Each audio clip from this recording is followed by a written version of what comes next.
Buongiorno a tutti e benvenuti a una nuova puntata di Pillole di Napoletano.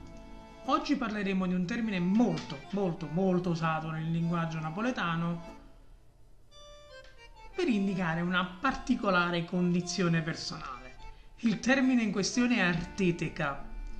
Con il termine arteteca si intende uno stato di agitazione derivante da un movimento fisico continuo, senza nessuna soluzione di continuità, che non può essere praticamente fermato.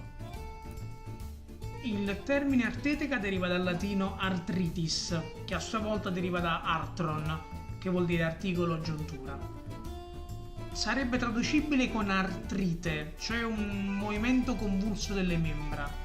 Però nel corso del tempo il termine si è spostato dal suo significato originario e ha indicato questo stato di agitazione piuttosto che la malattia fisica. Tant'è vero che è famosissimo la locuzione kill ten artetec per indicare una persona che non riesce a stare 2 secondi ferma, in nessun modo.